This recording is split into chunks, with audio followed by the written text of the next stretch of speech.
Adventures come in many shapes and sizes, but at their heart lie a location and a personal quest. This time the location is Ethiopia, and the quest? To experience some of the world's best paragliding. These are the ingredients that make a total adventure.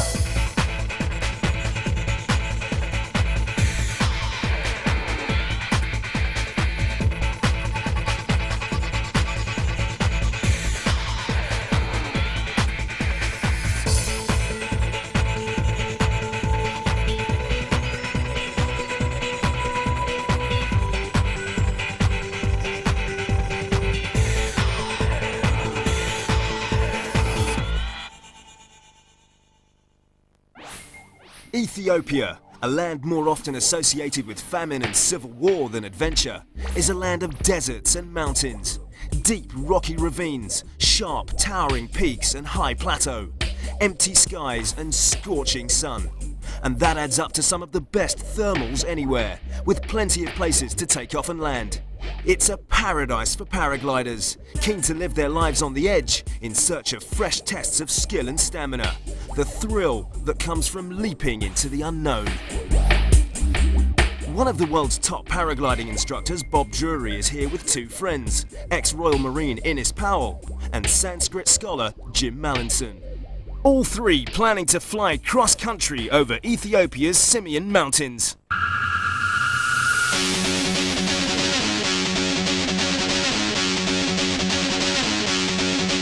But riding these skies to cloud base takes skill. There's big turbulence up there waiting to collapse their gliders, and treacherous rotor winds threatening to suck them back down. Crashing out here means a big walk-in to reach the nearest road. Even with their radios, keeping together will take all Bob's leadership skills. He can't wait. African plains and African mountains, little mushroom-shaped huts. Tribesmen in furs running around beneath me. That's just adventure.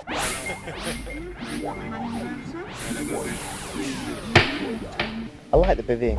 I like hanging out on top of mountains. It's beautiful. I like being in very remote places and knowing that nobody knows where I am. If you can talk, go hi there. Because I fly professionally as well, it's my job, so I go flying as much as I can. Realistically, only half your brain is involved in the pleasure you're getting from this. Whereas when I come here, then my full brain is engaged in getting the most out of it and enjoying flying. Africa, fantastic. However, before heading north for the mountains, they need a few practice flights to test all their equipment. To begin with, a low hill just outside the capital Addis Ababa looks ideal. These test flights are vital, not just for safety. When they later head into the Simien Mountains, they'll need to be ready to launch quickly if they see good cumulus clouds forming, indicating strong thermals building. Okay, found our first takeoff. It's not the best because there's a load of bushes we've got to thrash ourselves through to actually get into the air. But I've got a feeling it'll be okay. Bagsy not first. There's our runway. First to fly will be Innes Powell. He's more used to the peaceful rolling hills of Devon, where he runs a paragliding school.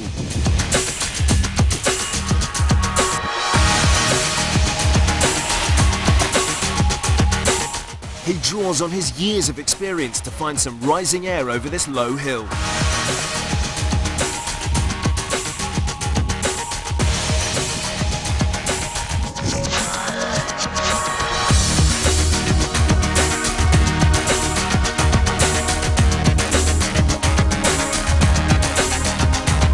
The big field below is an ideal landing zone, as long as it doesn't get too crowded. And the clouds are looking fantastic.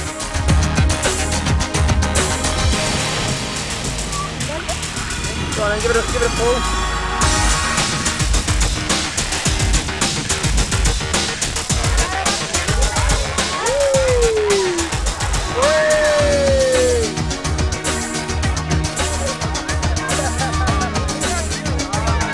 Thousands turn out to watch the circling paragliders. They've only been in Ethiopia a day, and already they're local celebrities. Okay, first hit of Africa. got myself a big bunch of mates. Jim and Innes coming down now.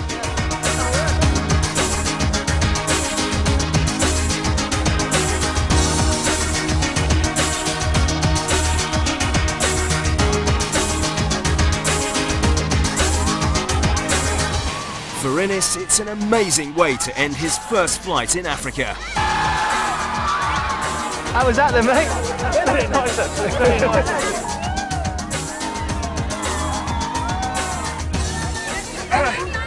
I just couldn't believe, honestly couldn't believe the mobbing. It was just like being a rock star. It blew me away. I just wasn't prepared. I wasn't ready for it. I wasn't prepared for it. I just didn't know. I picked a big field to land in, big green field, with no one in it, and landed there, and then there were 500 people instantly, this far away. Before I came out to Africa, I had no idea what the conditions would be like, or what the environment would be like, how harsh it would be. But I didn't really worry about it. I kind of just looked forward to it. I'm quite keen now to get going. Now I've had a look at it. Day 2, and after a night out clubbing, Bob, the expedition leader, needs some warm air to clear his head. A short drive takes the guys to a great launch site. It's their last chance to test the gliders, this time with their heavy cross-country kit. Unfortunately, we were out until 5 o'clock last night dancing, so we're all feeling a little bit weary. Aye. Their fame has followed them, with Ethiopian TV turning up to film their progress. Conditions are perfect, the cumulus forming above, indicating good thermals. They soar to cloud base at an exhilarating 1,000 feet, over 300 meters a minute. On their backs, they're carrying 45 kilos, all they need to bivouac when they set off for the mountains tomorrow. Practice day, just getting some air time on the gliders, checking out the weight of the gliders, how the harnesses are balanced. It's quite nice. We've got some nice clouds today to show us what's happening. But the air is quite unstable today. The crowd control is sorted, so that's nice. Yeah, Jim's up there now, just watching Jim flying. He's had a couple of flights today, but I think this is his best one. I think he's had kick problems, trying to sort his harness out. So yeah, things are coming together now.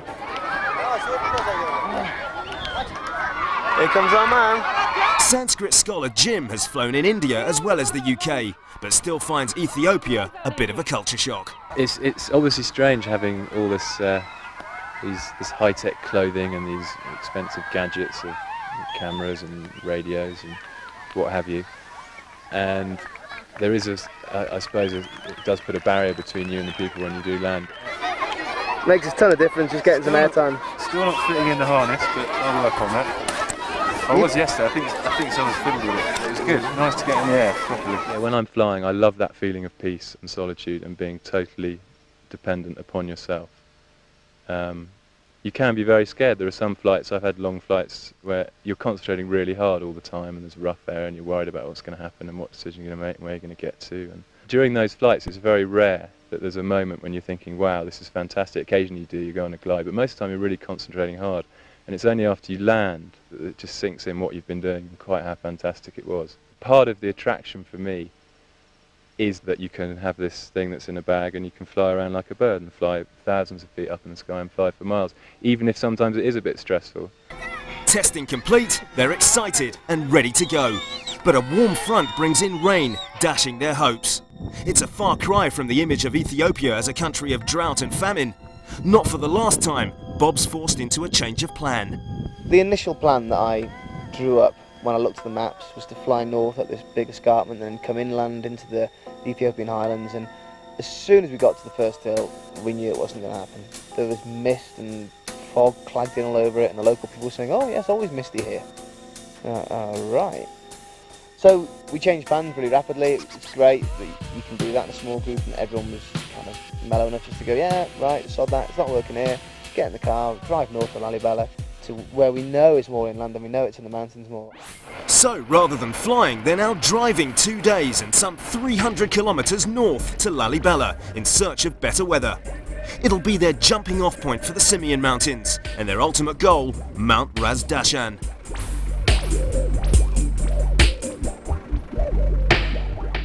Lalibela is famous for these rock-hewn churches built in the 12th century, which are pretty incredible. We didn't come here specifically to see them because it's also an incredible flying site. But the combination of the two means there's some decent places to stay and there's a bit of infrastructure. You can fly in and out of here. These ancient churches were carved out of the rock by long-forgotten craftsmen. Legend says, with the assistance of angels. Maybe Bob needs to pray for a little divine intervention if the rain clouds are to clear by tomorrow.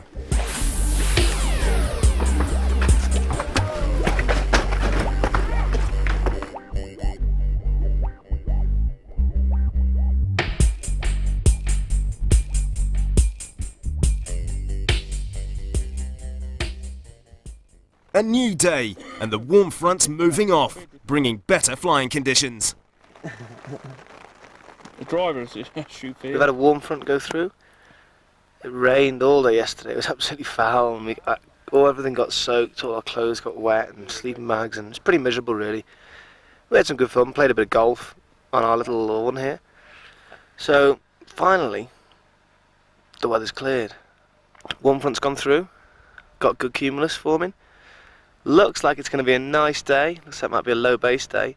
We've only got 5 or 6 more flying days, really, so we've got to go today. I think what we're trying to do today is fly around here and get ourselves to the point of commitment, which is about 40 kilometres away. There's a mountain top, and if you land on top of that, you can still get back to here. If you don't land on the top of that and you commit yourself to beyond, towards Rastashan, then you're on big walkings. So if we get there early, we'll just cruise straight across, I think, and try and go for Rastashan. If we get there in the afternoon, if they're going slow, we'll just hang out there for the night.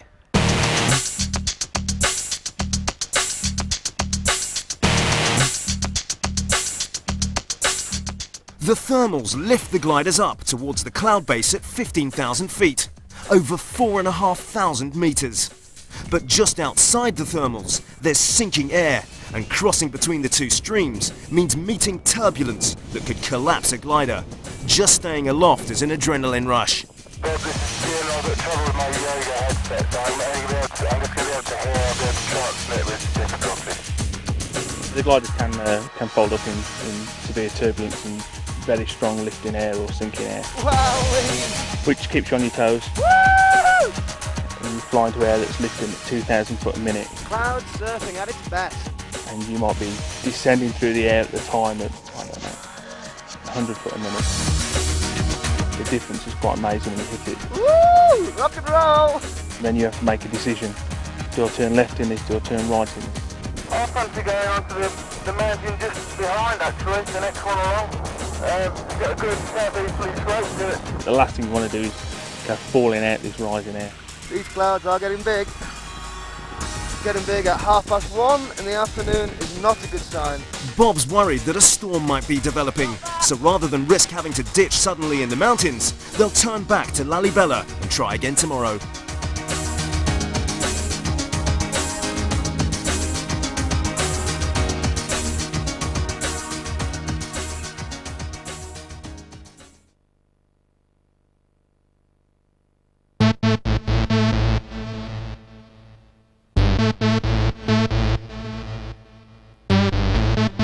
Expert paraglider Bob Drury and 2 friends have come to Ethiopia in search of the ultimate in cross-country flying.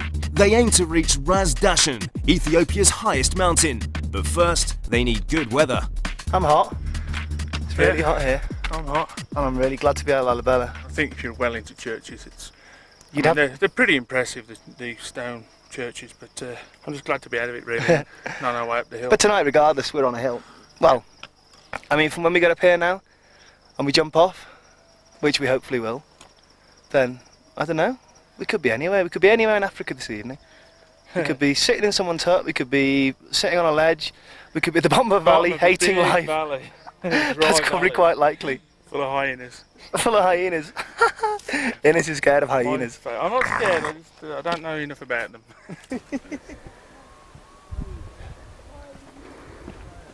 Easy, mate. It's all about yogic breathing techniques.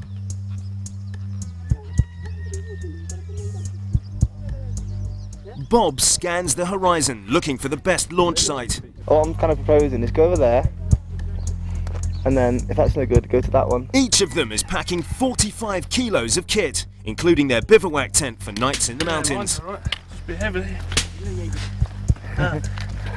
Terrible. How you finding it, big fella? Hey. Stroll in the park. Luckily, Innes has a porter to help him out with all the climbing. End of our first walk. How'd you find that, tough. Really tough going. mate? Nearly killed us. We found an incredible takeoff. Faces. A steep south-facing slope in the sun. The perfect takeoff. But is it too late to fly? So, indecision amongst the group. Do we jump or do we not? You aim to cross over. It's sort of the, what is it, 15k across the other side. 15k glides to the side, I reckon. It's just too late to jump off now. It's like 3:15. I'm ready, and this is ready. Jim's not ready yet. He's going to be another 20 minutes. It's going to be 3:30, 4:45. It's just not worth jumping off. So, we are sat in a fantastic location. Nice bivvy. Sit out amongst the stars. First night in Africa, away from people. A lot of room in here, guys. Are you sure this is a 4-man bivvy? We put off flying yesterday because we thought we'd have a cracker today. We didn't want to risk going down in the evening, in the afternoon, back to Lalibela. But we cocked up maybe, because it's rained all night long. We're not sure whether it was just massive overdevelopment yesterday or it could even be some kind of frontage stuff. But we're basically in low pressure and it's a bit messy.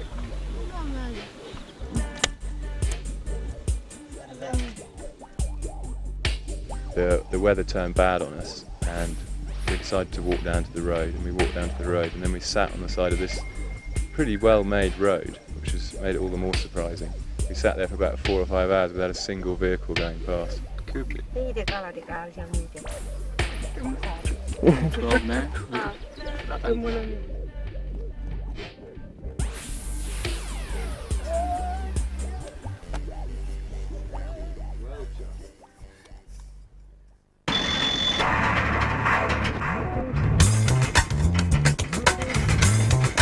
Eventually, they do manage to hitch a lift back to Lalibela. Time to forget the day's frustrations.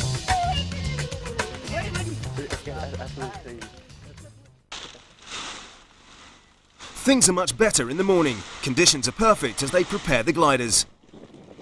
Somehow life seems a little nicer now. It does seem a bit better to be on a hill with the wind blowing up it, as opposed to down it.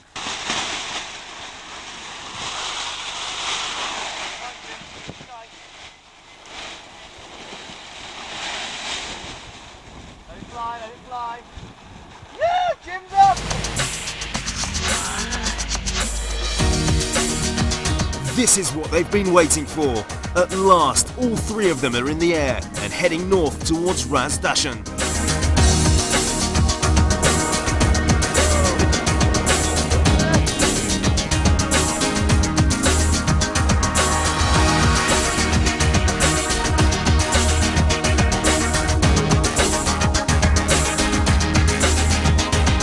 But as they come over a small mountain, a crosswind catches Bob by surprise, blowing him into rotoring air that sucks him out of the sky. Suddenly, he's fighting to control his glider.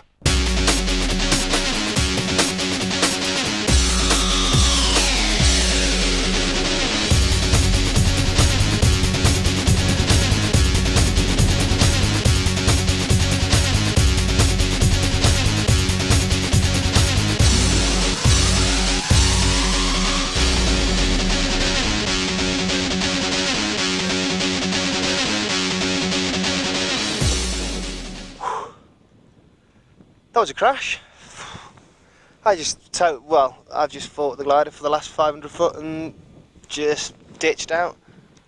Luckily, I've landed here. I've not hit any of the rocks. Well, I hit that one and hit that one, but we came in through some rotor. There's a bizarre, like, northeasterly wind blowing here, coming through a high col, and it just made it rotor. God, I just fell out the sky. And Jim, Innes has landed there, and Jim's landed. Well, Jim's got rotated in the back of the mountain. We don't know what's going on. Hope he's alright. That was close. That was very close to being broken leg or something. What do you reckon to that then? No way. Not bad. Not bad, mate. But Jim's had a bit of a mare of a day. He's had a nightmare of a day. Yeah. 13 months of sunshine. Oh dear. That's what happens when you fly into a warm front. So we're running for Lalibela. Hopefully get some more flying in there. Jim unfortunately didn't make the hill and got rotated quite heavily and landed low down on the hill. Landed fine, but had to get some locals to carry his kit to the top for him. And chop down the tree. And they chopped the tree down for him. We're now in a warm front and it's just piddling down. So we decided to walk out. We're walking out to a road which is down this way. It's about, well, it's not too far away, it's probably 3 or 4 kilometres down this way. But we might have a long yomp once we get to the road.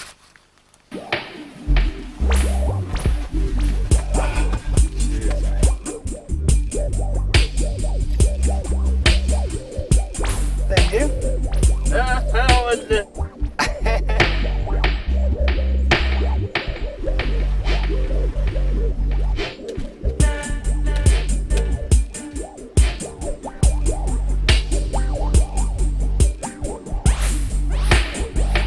Walking out now. Hard work. Very hard work. A few bruised egos are all they've suffered, but Raz Dashin will have to wait. It's time to store their heavy cross-country packs and go for some free flying.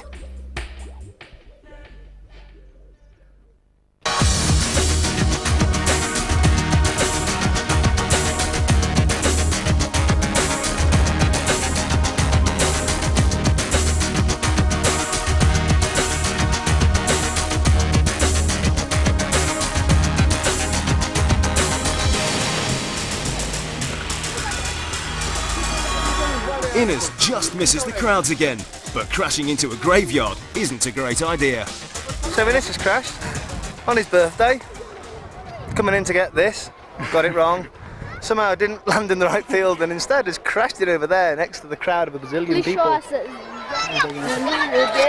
the crash man is coming! At the end of the flight the day before yesterday, we decided to land in the centre of Lalibela, in the town. Big football pitch is about. I sank out before I got to the football pitch. I think I crashed into someone's tomb. Innes! I gave my head a good donk when I went in, and I was fairly concussed, and instantly I was surrounded by 500 people, all wishing to carry equipment for me, and I didn't know whether it was Easter or Christmas. I'd had such a good donk on the head. But I was all right after a beer. That's the main thing. Bob, Innes and Jim came to Ethiopia to soar over some of Africa's highest mountains. Bad weather meant a few changes of plan, but they found the big thermals they dreamt of, and even ended up local celebrities. Flying in Ethiopia, the train that we've been flying over is completely different than anything I've experienced before. In simple terms, it's strong, reliable, big climbs, going to high cloud bases. For me, been some of the best flying I've ever had, really. Just even pottering around here, you know, we haven't been able to go any big distances, but such is life, you know. Some of the thermals we've had out here in Ethiopia have been whoppers. It's been fairly adrenaline fueled because there's been some very strong thermals. We've been screaming up higher than I've ever been. It's been fantastic. I've been up to 14,500 feet. Thoroughly enjoyed it. But it's what you're flying over and who you're meeting when you land. I think that to me is definitely a major part of it. Ethiopia, I think this has been fantastic, and I'll be back. Well, my stirrup's too short, my harness ain't very comfy, but I'm at cloud base in Africa.